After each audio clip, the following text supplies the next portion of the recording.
모세가 아라바 강야에서 이스라엘 백성들에게 외칠 때 너희들에게 베풀어주신 하나님의 은혜에 대해 감사하고 가나안 땅에 들어갈 때 하나님의 뜻대로 살아가라고 강력하게 선포할 때 그 무리 가운데 이 이방인의 무리들도 포함되어 있었다는 겁니다.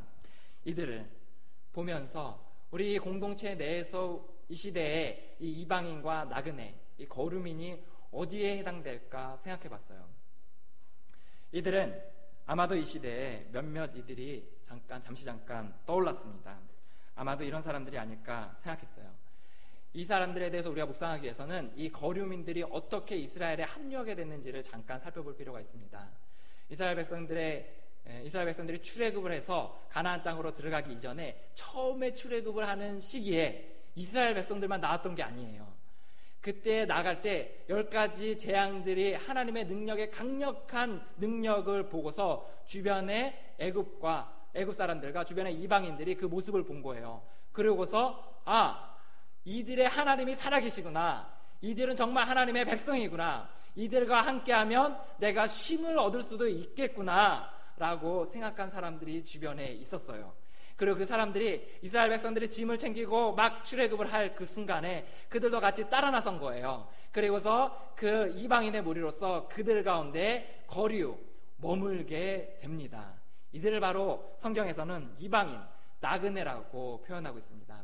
잠깐 공동체를 머물렀다 떠나는 사람들이 아니라 그들의 공동체에 하나님께서 함께 하심을 보고서 하나님의 은혜를 같이 누리고자 그 공동체에 같이 합류한 사람들이 바로 이방인입니다. 또한 그 이후에 이스라엘 백성들은 가나안 생활들을 하게 됩니다. 가나안 생활 동안에서도 하나님께서는 그들에게 주의지 않으시고 그들의 목마르지 않게 하시고 그들의 옷이 해지지 않게 하시며 신발이 뜯어지지 않게 하시는 놀라운 일들을 함께 하셨습니다. 불기둥과 구름기둥으로 그들과 낮과 밤에 그들을 춥지도 덥지도 않게 하시는 놀라운 기적들로 그들과 함께 하셨어요. 하나님께서 그들과 동행하시는 모습을 보고서 그들의 주변에서 그 길을 지나가는 사람들이 하나님의 강력한 능력을 보고서 그곳에 뒤늦게 합류한 사람들이 있습니다. 그들 역시 잠깐 쉬었다 지나가는 것이 아니라 내가 너희들이 하나님과 함께하는 것을 보았다, 내가 너희와 함께하고 싶다, 나에게도 너희들에게 있는 그 쉼을 원하노라라고 말하면서 그 공동체에 뒤늦게 합류한 사람들이 있습니다. 이들을 성경에서는 이방인, 나그네라고 표현하고 있습니다. 우리 18절에서는 그 나그네를 어떻게 하라고 그랬죠? 사랑하라 라는 말로 표현하고 있습니다. 말씀을 묵상하며 곰곰이 생각해 봤어요. 이 시대에 하나님의 백성의 그 능력의 강건함을 보고서 하나님의 백성의 기쁨과 그 평안과 행복을 보고서 그 말씀 안에 함께하고자 뒤늦게 합류한 사람들이 이 시대에 나그네는 누구인가에 대해서 묵상하게 되었습니다. 뒤늦게 합류한 사람들에서 저는 이렇게 생각해 볼 수 있게 되었어요. 우리 공동체 내에서 아직 부르심의 확신은 없지만 하나님께서 이 땅 가운데 있는 건 같지만 예수님을 아직 영접하지 못하고, 아니 예수님을 영접했지만 여전히 구원의 확신이 없고 그저 쉼을 얻고자 좀 더 믿음의 확신이 없지만 좀 더 쉬어가고 또 자기에게 누군가 함께하기 원하는 그런 마음으로 공동체에 합류한 사람들, 그런 사람들이 바로 이 뒤늦게 합류한 사람, 또 나그네에 해당되지 않을까 생각해 보게 되었습니다. 우리 공동체에 이런 사람들은 참 많이 있습니다. 말씀을 들어요. 또 속으로에 참여합니다. 또 우리의 제자훈련도 참여하지만 여전히 마음속에 구원의 확신이 없고 하나님 앞에 부르심의 확신이 없으며 심지어 하나님의 살아계심조차도 확신하지 못하는 그런 많은 사람들이 우리 공동체 내에 분명히 존재하고 있습니다. 우리는 하나님께서 이 공동체의 믿음이 연약한 사람들에 대해서 어떻게 대하고 계시는지에 대해서 우리는 주목해서 살펴볼 필요가 있습니다. 하나님은 이 이방인에 대해서 결코 관심을 잊지 않으셨어요. 아니, 오히려 그들을 주목하시고 그들을 어떻게 해서든지 배려하시고자 노력하셨던 모습들을 볼 수가 있습니다. 레위기, 즉 이 말씀대로 너희가 살아가야지 나의 하나님의 백성이다, 너희가 이 말씀대로 살아가야지 내가 너희들에게 축복하겠다고 기록되어진 이 레위기에 이방인에 대한 말씀들이 기록되어져 있습니다. 레위기 19장 33절에서 말합니다. 탈국인이 너희 땅에 우거하여 함께 하거든 너희는 그를 학대하지 말고 라고 분명히 기록되어 있습니다. 출애굽기 22장 21절에서는 이렇게 기록되어 있습니다. 너는 이방 나그네를 압제하지 말며 그들을 학대하지 말라. 너희도 애굽 땅에서 나그네였었음이라. 예레미야 7장 6절에서는 이렇게 말합니다. 이방인과 고아와 과부를 압제하지 말며 무죄한 자의 피를 이곳에서 흘리지 아니하며 다른 신을 쫓아 스스로 해하지 아니하면, 우리 말씀들을 통해서 하나님께서는 하나님 안에 쉼을 얻고 하나님 안에 은혜를 누리고자 뒤늦게 합류한 사람들을 주목하시고 사랑하시고 그들에게 보호하시고자 제도적인 장치들을 마련하셨다는 것을 볼 수가 있습니다. 18절을 같이 한번 다시 읽겠습니다. 고아와 과부를 위하여 정의를 행하시며 나그네를 사랑하여 그에게 떡과 옷을 주시나니. 아멘. 하나님은 그 믿음이 연약한 사람을, 단지 쉼을 얻고자 공동체에 합류한 그 사람을 사랑하셨다고 표현되어 있습니다. 자, 사랑하셨다. 하나님이 나그네를 사랑하셨다라는 단어를, 동일한 단어를 하나님께서는 19절에서도 사용하고 있습니다. 19절 같이 읽습니다. 너희는 나그네를 사랑하라. 전에 너희도 애굽 땅에서 나그네 되었음이니라. 하나님이 나그네를 너무나 사랑하셔서 그들에게, 하나님의 백성들에게 너희가 그 믿음에 연약한 사람들을 돌보지 않으면 너희가 죽게 하겠다고 율법에 명시하였던 것처럼, 그토록 하나님이 나그네를 사랑하셨던 것처럼 너희도 믿음이 연약한 사람들을 사랑하라라고 동일한 단어를 사용하셔서 말씀하고 있습니다. 이 사랑하다라는 단어, 동일한 단어를 성경의 또 다른 구절에서 똑같은 의미로 사용되었던 것을 살펴보려 합니다. 신명기 6장 5절에서 너는 마음을 다하고 뜻을 다하고 힘을 다하여 내 하나님 여호와를 사랑하라 라고 말합니다. 너희가 하나님을 사랑하라, 너희가 마음을 다하고 목숨을 다하고 뜻을 다하여 하나님을 사랑하라 라는 이 동일한 단어가 이방인에게도 해당된다는 거예요. 너희가 마음을 다하고 뜻을 다하고 하나님을 사랑한 것처럼 너희 가운데 믿음이 연약한 사람도 사랑하라라고 말하고 있습니다. 마태복음 22장 39절에서 말합니다.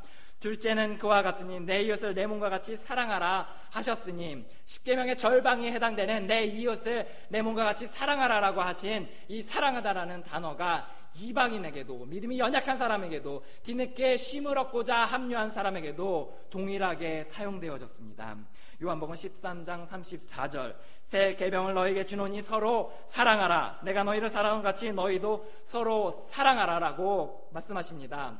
초대교회 공동체들이 서로를 얼마나 사랑했습니까? 자기의 물건을 나누고 서로를 위해 중보하고 서로를 위해 울어주고 서로를 위해 죽어주기까지 하는 그 초대교회의 사랑이 하나님께서는 동일한 단어를 사용하시면서 이방인도 동일하게 너희가 사랑하라라고 말씀하고 계십니다. 하나님께서는 하나님을 사랑하듯, 이웃을 사랑하듯, 내 몸을 사랑하듯, 예수님의 제자들 사랑하듯, 교회 공동체가 서로 사랑하듯 믿음이 연약한 사람도 동일하게 사랑하라라고 우리에게 너무나도 분명하게 이야기하고 있습니다. 말씀은 너무나 분명해요. 하지만 이 말씀을 들은 우리의 마음은 심히 무겁습니다. 믿음이 연약한 사람들을 사랑하라라는 말씀을 들었을 때 우리 마음 한켠에 불안하고 두렵고 불편한 마음들을 우리 모두는 갖고 있습니다. 왜냐하면 우리가 그들에게 다가갔을 때, 우리가 그들에게 섬길 때, 그들에게 뭔가 베풀었을 때 우리에게 곤란한 상황과 힘든 상황과 우리가 수치와 모욕을 당할 것 같은 약간의 두려움들이, 크고 작은 두려움들이 우리 모두에게 있기 때문입니다. 그러면서 우리는 이렇게 얘기는 하곤 해요. 하나님께서 사랑하라고 하셨지만 나의 신앙 성숙도 바쁜데, 내가 하나님 앞에 예배하기도 바쁜데 내 옆에 믿음이 연약한 사람들을 돌아볼 틈이 어디 있습니까? 라고 고백하는 많은 사람들을 우리는 공동체 안에서 보게 됩니다. 소위 이기적인 크리스찬, 우리는 너무나도 많이 보게 됩니다. 하나님께서는 우리에게 이방인, 믿음이 연약한 사람을 사랑해야 될 두 가지 이유에 대해서 분명하게 말하고 있습니다. 우리 가운데 믿음이 연약한 사람들을 사랑해야 될 첫 번째 이유는, 하나님도 그 뒤늦게 합류한 사람, 단지 쉼을 얻고자 합류한 사람, 믿음이 연약한 사람도 동일하게 사랑하고 계신다는 사실을 우리는 기억해야 되기 때문입니다. 성경에서는 하나님께서 합류한 사람, 믿음이 연약한 사람도 사랑한다고 말씀하고 있습니다. 방금 읽은 신명기 10장 18절에서 하나님께서 나그네를 사랑하여 그에게 떡과 옷을 주신다고 말씀하고 있습니다. 하나님께서는 심지어 율법의 나그네를 사랑하여 그를 섬기라 라고 레위기 19장에 율법으로서 기록하고 있을 정도였습니다. 하나님은 이미 하나님의 백성 되어서 열심히 하나님 앞에 헌신하고 열심히 하나님의 말씀을 알아가는 사람뿐만 아니라 너무나 믿음이 연약해서 심지어 하나님이 살아계시는지조차 확인하지 못하고, 심지어 내가 구원받았는지조차 알지 못하고, 심지어 내 안에 성령 하나님이 함께 하신지 알지 못하며 말씀이 진리인지조차 알지 못하는 그 믿음이 연약한 사람까지도 하나님은 사랑하신다 말씀하고 있습니다. 우리는 흔히 하나님은 믿음이 연약한 사람, 또 구원의 확신이 없는 사람, 소명의 부르심의 확신이 없는 사람, 말씀이 진리라고 믿지 못하는 사람, 공동 하나님 앞에 예배할지 모르는 사람들에 대해서 하나님은 미워하실 거라고 생각해요. 정말 그렇습니까? 정말 하나님의 그 믿음이 연약한 사람을 미워하시고 원망하시고 싫어하십니까? 아니요. 하나님은 온 인류를 창조하신 분이세요. 하나님은 인간을 창조하신 분이십니다. 하나님은 아담이 죄를 지었을 때에도 죄를 지은 그 이후에 그에게 가죽옷을 입혔다는 그 사실을 기억하십니까? 그의 수치를 가려주시고자, 그에게 창피함을 면하게 하시고자, 그의 죄의 결과였던 그의 수치를 가리시고자 가죽옷을 입히셨습니다. 심지어 가인이 살인을 하였을 때조차도 들에서 죽지 않도록 증표를 주셨습니다. 마태복음 5장 45절에서 말씀하십니다. 이같이 한즉 하늘에 계신 너희 아버지의 아들이 되리니 이는 하나님의 그 해를 악인과 선인에게 비추시며 비를 의로운 자와 불의한 자에게도 내려주심이라. 성경 어디에도 하나님은 의로운 사람만 사랑하신다고 하지 않았어요. 하나님은 그 연약한 사람, 우리 안에 믿음이 연약한 사람도 하나님께서 사랑하신다고 말씀하셨습니다. 불신자뿐만 아니라 우리 예수님을 믿지만 구원의 확신이 없고 소명의 부르심이 없고 우리가 하나님 앞에 온전히 예배하지 못하는 사람까지도 하나님은 내가 그를 사랑한다 라고 말씀하고 있습니다. 우리는 그런 사람들, 믿음이 연약한 사람들을 보면서 이렇게 생각하는 거예요. 마음속에 우리 마음속을 괴롭히는 생각은 이런 겁니다. 어떻게 저럴 수 있지? 어떻게 저렇게 살아갈 수 있지? 어떻게 저렇게 믿음이 연약할 수 있을지라고 고백하는 거예요. 정죄하는 마음이 드는 거예요. 그런데 우리가 그 마음속에서도, 우리 그 사람을 바라보는 마음속에서도 우리 마음 영 깊은 곳에서는 이런 마음이 흘러나와야 되지 않을까요? 하나님도 그 믿음이 연약한 사람, 확신이 없는 그 사람도, 말씀의 원리에 대해 알지 못해서 전혀 엉뚱한 소리 하는 그 사람까지도 하나님은 동일하게 사랑하신다는 거예요. 그 사람 역시 하나님의 형상으로 지음받은 사람이에요.